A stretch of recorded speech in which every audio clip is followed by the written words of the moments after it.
저는 항상 완벽한 가장이 되려고 노력했습니다.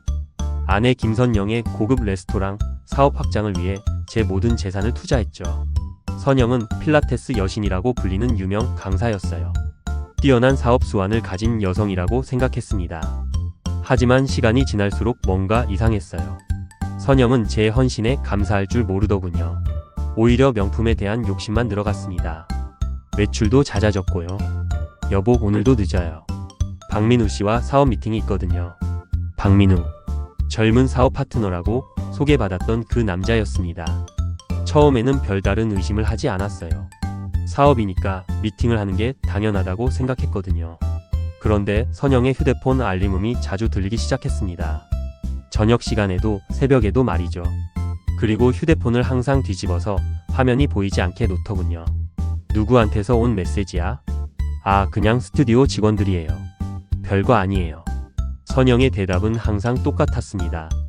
하지만 제 눈에는 그녀의 표정에서 뭔가 숨기고 있다는 느낌이 들었어요. 그래도 저는 애써 외면하려고 했습니다. 딸의 행복을 위해서 말이죠. 제 사무실 벽에 걸린 액자를 볼 때마다 다짐했어요. 정직한 숫자는 거짓말하지 않는다는 문구가 적힌 그 액자를 보며 말입니다. 어느 날 밤, 딸의 어릴 적 사진을 보며 혼자 중얼거렸습니다. 내 딸에게는 절대로 나처럼 힘든 삶을 물려주지 않겠다. 그때는 몰랐어요. 제가 힘든 삶이라고 생각했던 것들이 사실은 아무것도 아니었다는 걸 말입니다. 진짜 지옥은 이제 시작이었거든요. 선영과 박민우의 만남이 점점 잦아졌습니다. 사업 미팅이라고 했지만 저녁 늦은 시간까지 이어지는 경우가 많았어요. 선영이 집에 돌아올 때면 향수 냄새가 평소와 달랐습니다. 오늘 미팅은 어땠어? 피곤해요. 내일 이야기해요. 선영은 항상 피곤하다며 대화를 피했습니다. 예전에는 하루 있었던 일들을 서로 나누곤 했는데 언제부터인가 그런 시간이 사라졌어요. 제가 회계사라는 직업을 가진 덕분에 숫자에는 민감합니다. 가계부를 정리하다가 이상한 점을 발견했어요. 선영의 카드 사용 내역 중에 제가 모르는 고급 레스토랑 결제 내역들이 있더군요. 그것도 두 사람분 금액으로 말이죠. 하지만 저는 여전히 의심을 접어두려고 했습니다. 혹시 제가 잘못 생각하는 건 아닐까 하면서 말이에요. 하지만 불길한 예감은 날이 갈수록 커져만 갔습니다. 의심이 확신으로 바뀌는 데는 그리 오랜 시간이 걸리지 않았습니다. 선영이 박민우와 함께 새로운 레스토랑 체인 확장 계획을 세우고 있다는 걸 알게 되었거든요. 문제는 그 자금 조달 방법이었습니다. 선영은 제 재산을 담보로 무리한 대출을 받고 있었어요. 그것도 제가 모르는 사이에 말이죠. 선영아, 이게 뭐야? 제 책상 위에는 은행에서 온 대출 승인 통지서가 놓여 있었습니다. 제 명의로 된 거액의 대출이었어요. 아, 그거요? 새 매장 오픈하려면 자금이 필요하잖아요. 걱정하지 마세요. 곧 회수될 거예요. 선영의 대답은 너무나 태연했습니다. 마치 당연한 일인 것처럼 말이죠. 하지만 저는 회계사입니다. 이런 무리한 투자가 얼마나 위험한지 누구보다 잘 알고 있었어요. 제 회계 전문성을 이용해서 선영과 박민우의 재정 상태를 몰래 파헤치기 시작했습니다. 밤늦게까지 사무실에서 각종 서류들을 분석했어요. 법인카드 내역, 계좌이체 내역, 사업자 등록증까지 모든 걸 샅샅이 뒤졌습니다. 그리고 충격적인 사실을 발견했어요. 두 사람이 회사 공금을 횡령하고 있었던 겁니다. 부실 투자를 통해 제 재산을 빼돌리려는 계획까지 세워놓았더군요. 이럴 수가. 컴퓨터 화면에 나타난 숫자들을 보며 저는 경악했습니다. 제가 평생 모은 재산이 그들의 탐욕을 위해 사라지고 있었거든요. 더 충격적인 건 선영의 명품 가방 속에서 발견한 것들이었습니다. 박민우와 찍은 다정한 사진들, 그리고 제 명의로 된 비밀 대출 서류들까지 말이에요. 사진 속 선영의 표정은 제가 한 번도 본 적이 없을 만큼 행복해 보였습니다. 박민우의 어깨에 기대어 웃고 있는 그녀의 모습을 보며 가슴이 무너져 내리는 기분이었어요. 당신들이 이렇게까지. 저는 사진과 서류를 번갈아 보며 온몸이 떨렸습니다. 분노보다는 배신감이 더 컸어요. 평생을 함께 산 아내가, 제 딸의 엄마가 이런 짓을 하고 있다니 믿을 수가 없었거든요. 하지만 숫자는 거짓말하지 않습니다. 모든 증거가 명확했어요. 선영과 박민우는 체계적으로 제 재산을 노리고 있었고 저는 그저 이용당하고 있었을 뿐이었습니다. 그날 밤 집에 돌아가서 평소처럼 행동했습니다. 아무것도 모르는 척 말이죠. 하지만 선영을 바라보는 제 시선은 예전과 달랐어요. 이제 그녀가 어떤 사람인지 알게 되었거든요. 오늘 회사 일은 어땠어요? 바빴어. 새 프로젝트 때문에. 선영은 여전히 거짓말을 하고 있었습니다. 하지만 이제 저는 모든 걸 알고 있었어요. 그녀의 새 프로젝트가 무엇인지, 그리고 그 프로젝트에서 제가 어떤 역할을 하고 있는지 말입니다. 더 이상 참을 수 없었습니다. 선영에게 모든 걸 추궁하기로 했어요. 선영아, 우리 이야기 좀 하자. 무슨 이야기요? 박민우와의 관계 말이야. 그리고 내 돈으로 하고 있는 일들 말이야. 순간 선영의 표정이 굳어졌습니다. 하지만 금세 태연한 척했어요. 무슨 소리예요? 박민우 씨는 사업 파트너일 뿐이에요. 사업 파트너가 이런 사진을 찍나? 저는 가방 속에서 발견한 사진들을 꺼내 보였습니다. 선영의 얼굴이 창백해졌어요. 이건 오해예요. 오해라고? 내 명의로 된 대출 서류들은 어떻게 설명할 거야? 그건 사업을 위해서였어요. 당신도 알잖아요. 투자 없이는 사업이 안 된다는 걸. 선영은 끝까지 발뺌했습니다. 오히려 제 분노를 질투라고 치부하더군요. 당신이 그렇게 의심이 많은 줄 몰랐어요. 질투 때문에 이런 식으로 나오는 거예요. 질투라고? 내 재산을 빼돌리고 바람을 피우는데 질투라고?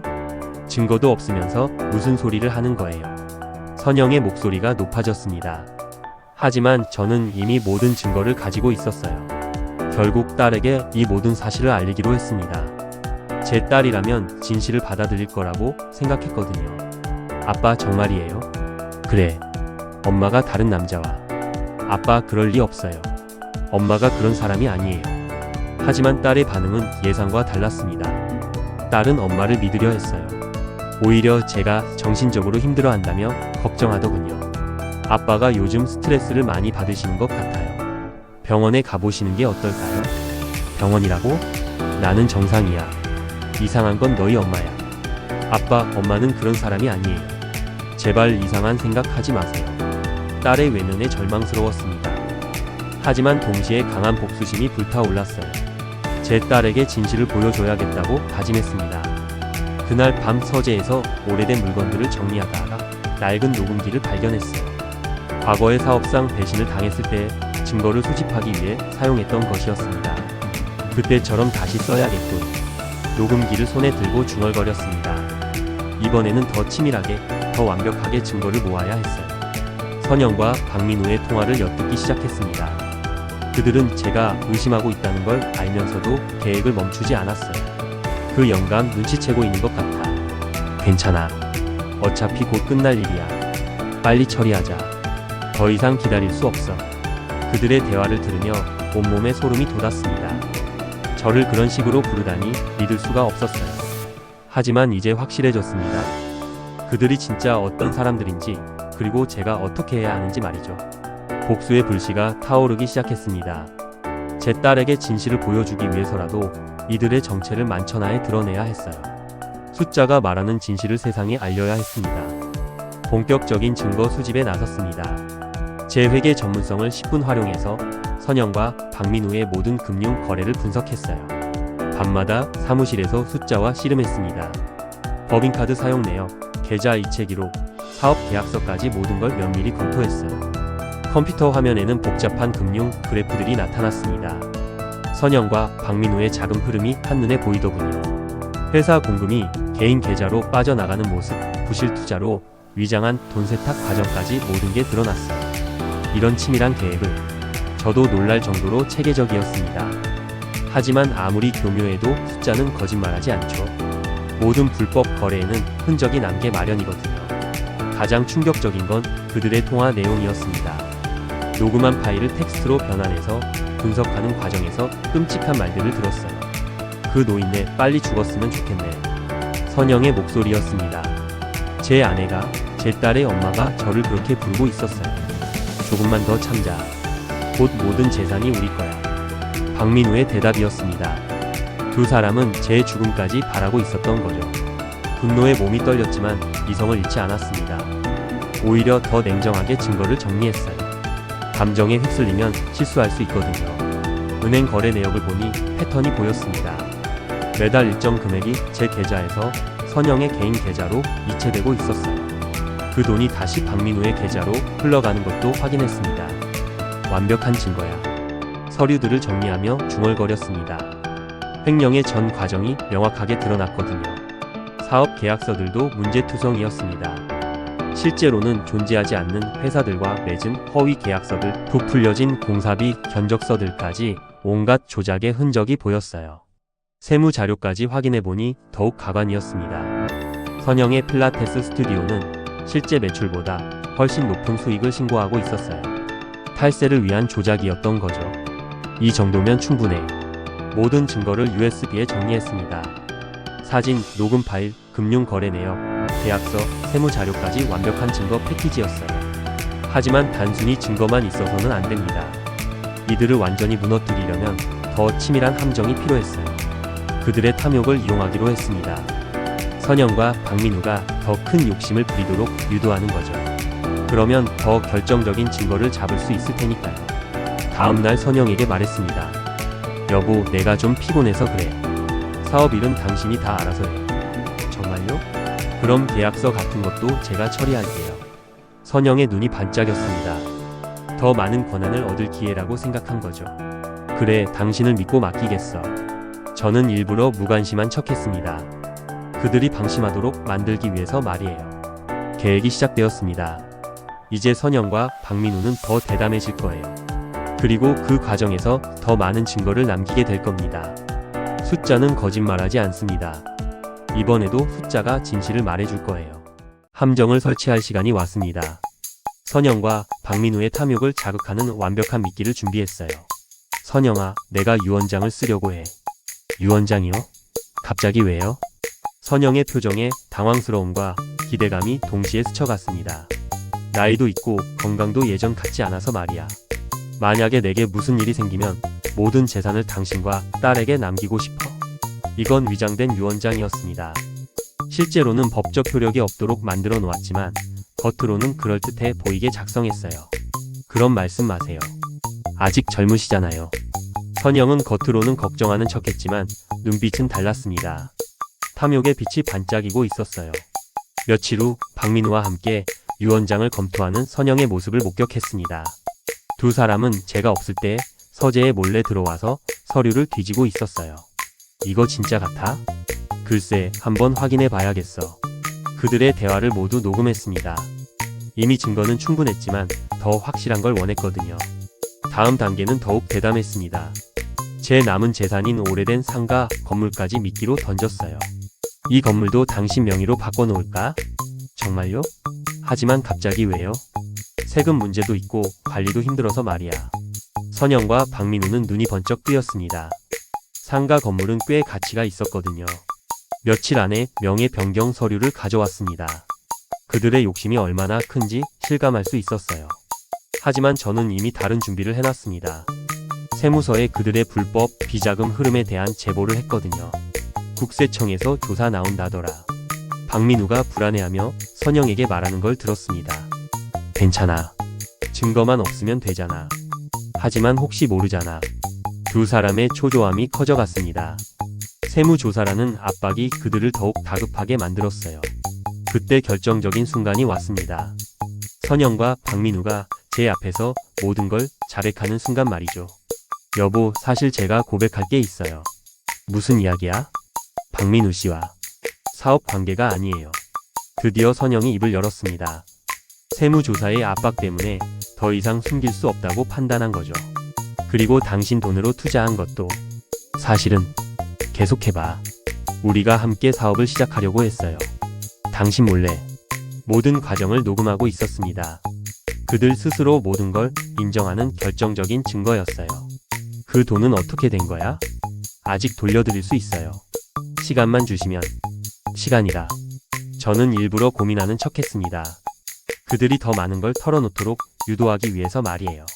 사실 우리가 당신 계좌에서 빼낸 돈이 좀 많아요.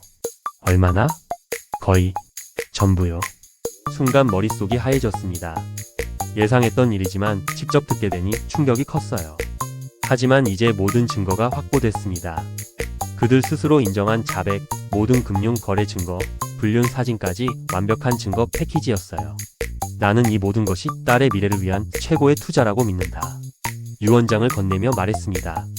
물론 이건 훗날 그들이 자신의 어리석음을 깨닫게 될 복선이었어요. 선영은 제 말을 비웃었습니다. 당신이 그렇게 순진한 줄 몰랐어요. 하지만 진짜 순진한 건 선영과 박민우였습니다. 제가 모든 걸 다 알고 있다는 사실을 꿈에도 모르고 있었거든요. 이제 진짜 게임이 시작될 시간입니다. 모든 증거를 정리해서 언론사와 검찰에 제보했습니다. 필라테스 여신으로 유명한 선영의 추악한 실체를 세상에 알릴 시간이 왔어요. 며칠 후 첫 번째 기사가 나왔습니다. 유명 필라테스 강사, 남편 재산 횡령 의혹. 제목만 봐도 파급력이 엄청날 것 같았어요. 하지만 이건 시작에 불과했습니다. 선영은 평소처럼 아침 방송에 출연했습니다. 건강한 라이프 스타일을 전파하는 인플루언서로서 생방송 프로그램에 정기적으로 나오곤 했거든요. 오늘도 시청자 여러분과 함께 할 수 있어서 기뻐요. 선영은 평소처럼 밝은 미소를 지으며 방송을 진행했습니다. 하지만 저는 이미 PD에게 제보를 해놨어요. 방송 중간쯤 진행자가 갑자기 심각한 표정을 지었습니다. 선영씨, 혹시 최근 보도된 기사에 대해 어떻게 생각하세요? 무슨 기사 말씀이세요? 그 순간 스튜디오 스크린에 제가 제보한 사진들이 나타났습니다. 선영과 박민우가 찍은 다정한 사진들, 그리고 횡령 증거 서류들까지 말이죠. 이건 어떻게? 선영의 얼굴이 순식간에 하얗게 질렸습니다. 생방송 중이라 어떻게 해야 할지 몰라 하더군요. 더 충격적인 건 그 다음이었습니다. 녹취 파일이 방송에서 재생되기 시작한 거예요. 그 노인네 빨리 죽었으면 좋겠네. 선영 자신의 목소리가 전국에 울려 퍼졌습니다. 시청자들은 경악했고 스튜디오는 순식간에 아수라장이 됐어요. 아니에요. 이건 조작된 거예요. 선영은 변명하려 했지만 이미 늦었습니다. 생방송 도중 충격을 받은 나머지 그 자리에서 쓰러졌어요. 의료진 불러주세요. 스튜디오 스태프들이 바쁘게 움직였습니다. 하지만 선영의 명성은 이미 바닥으로 추락한 상태였어요. 그날 저녁 모든 뉴스에서 이 사건이 톱뉴스로 다뤄졌습니다. 필라테스 여신의 민낯, 남편 재산 노린 불륜과 횡령, 유명 인플루언서 생방송 중 실신, 충격적 녹취록 공개. 언론들은 연일 이 사건을 보도했어요. 선영이 쌓아온 모든 이미지가 하루아침에 무너졌습니다. 박민우의 사업도 마찬가지였습니다. 그와 거래하던 모든 업체들이 계약을 파기했고 투자자들도 등을 돌렸어요. 이정훈 씨가 정말 대단하네요. 정직한 회계사의 복수라니 영화 같은 이야기예요. 언론은 제 용기를 칭찬했습니다. 대중들도 제 편에서 박수를 보내주었어요. 하지만 저는 복수 자체가 목적이 아니었습니다. 제 딸에게 진실을 보여주는 것이 진짜 목표였거든요. 아빠 미안해요. 딸이 눈물을 흘리며 저에게 왔습니다. 모든 진실이 밝혀진 후였어요. 이제라도 알게 되어서 다행이야. 딸을 꼭 안아주며 말했습니다. 이 순간을 위해서 모든 걸 참아왔던 거예요. 선영의 필라테스 스튜디오는 문을 닫았습니다. 수강생들이 모두 떠났고 직원들도 사직했어요. 한때 대기업 임원들까지 다녔던 그 유명한 스튜디오가 텅 비어버린 거죠. 선생님, 이럴 줄 몰랐어요. 저희도 속은 거였군요. 사람들은 선영을 향한 실망감을 숨기지 않았습니다. 신뢰는 한번 깨지면 복구하기 어렵다는 걸 보여주는 사례였어요. 박민우는 더 처참했습니다. 그의 사업체는 부도가 났고 관련자들로부터 소송을 당했어요. 한때 젊고 유능한 사업가로 주목받았던 그도 이제는 사기꾼으로 낙인 찍혔습니다. 정의는 살아있다. 신문 사설에서 이렇게 평가했어요. 저는 그 기사를 보며 뿌듯함을 느꼈습니다. 하지만 아직 끝나지 않았어요. 진짜 심판은 법정에서 이루어져야 했거든요. 드디어 재판이 시작됐습니다. 선영과 박민우를 상대로 횡령, 배임, 사기 등의 혐의로 고소한 거예요. 법정에 들어서는 순간 많은 기자들과 방청객들이 몰려 있었습니다. 이미 사회적으로 큰 관심을 받는 사건이 되어버린 거죠. 피고인들은 계획적이고 조직적으로 피해자의 재산을 노렸습니다. 검사가 공소장을 낭독했어요. 저는 방청석에 앉아서 그 순간을 지켜봤습니다. 변호사는 제가 모은 모든 증거를 차례대로 제시했어요. 은행 거래 내역, 녹취록, 사진, 계약서까지 완벽한 증거들이었습니다. 이 모든 증거가 피고인들의 범행을 명확히 보여줍니다. 선영과 박민우는 변호인과 함께 앉아 있었지만 고개를 들지 못했어요. 워낙 확실한 증거들이 많아서 변명할 여지가 없었거든요. 피고인 김선영, 할 말이 있습니까? 판사가 물었습니다. 선영은 한참을 망설이다가 입을 열었어요. 죄송합니다. 모든 게 제 잘못입니다. 결국 선영이 죄를 인정했습니다. 박민우도 마찬가지였어요. 저 역시 잘못했습니다. 변명의 여지가 없습니다. 두 사람 모두 자신들의 죄를 인정할 수밖에 없었던 거죠. 제가 증인으로 나설 차례가 왔습니다. 증인석에 서서 그동안의 일들을 차근차근 설명했어요. 저는 평생 숫자를 다뤄왔습니다. 숫자는 거짓말하지 않는다고 믿어왔어요. 그런 신념이 이번 사건에 어떤 영향을 주었나요? 돈은 사람의 마음을 시험하는 도구라고 생각합니다. 이번 일로 그걸 다시 한번 확인했어요. 법정에서 제 철학을 담담하게 밝혔습니다. 돈 때문에 가족이 무너지는 걸 봤지만 동시에 진실의 힘도 확인할 수 있었거든요. 피해자께서는 어떤 처벌을 원하십니까? 판사가 물었어요. 저는 잠시 생각한 후 대답했습니다. 법이 정한 대로 처벌받기를 원합니다. 다만 이들이 진정으로 반성하기를 바랄 뿐입니다. 복수가 목적이 아니라 진실을 밝히는 게 목표였다는 걸 보여주고 싶었어요. 마지막 변론에서 제 변호사가 말했습니다. 이 사건은 단순한 횡령 사건이 아닙니다. 가족에 대한 배신, 신뢰에 대한 배신이 얼마나 큰 상처를 주는지 보여주는 사례입니다. 며칠 후 판결이 나왔습니다. 선영은 징역 3년, 박민우는 징역 5년을 선고받았어요. 집행유예 없는 실형이었습니다. 피고인들의 범행은 계획적이고 악질적입니다. 피해자에게 준 정신적, 재정적 피해가 큽니다. 판사의 판결 이유였어요. 법정은 정적에 쌓였고 선영과 박민우는 고개를 푹 숙였습니다. 모든 게 끝난 후 딸이 제게 왔습니다. 아빠 정말 고생 많으셨어요.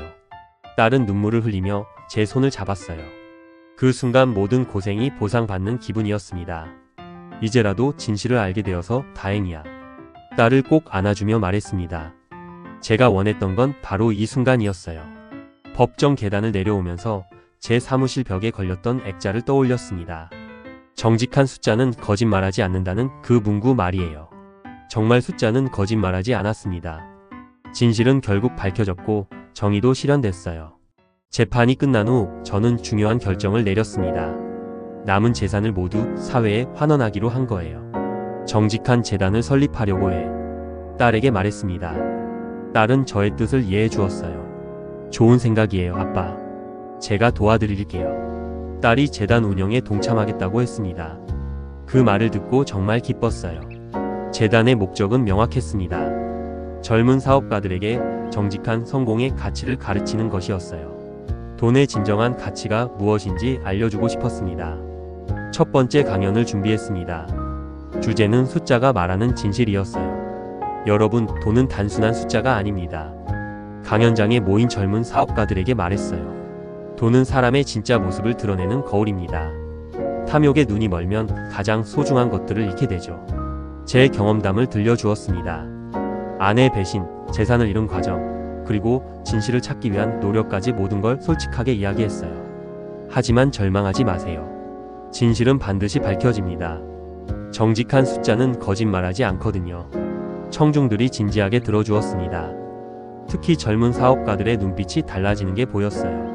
질문 있으신가요? 한 젊은 여성이 손을 들었습니다. 복수를 하면서 후회한 적은 없으세요? 복수라고 생각하지 않습니다. 진실을 밝힌 거예요. 제 딸에게 올바른 가치관을 보여주고 싶었거든요. 강연 후 많은 사람들이 저에게 감사 인사를 전했습니다. 선생님 덕분에 돈에 대한 생각이 바뀌었어요. 정직한 사업이 얼마나 중요한지 깨달았습니다. 이런 반응을 보며 보람을 느꼈어요.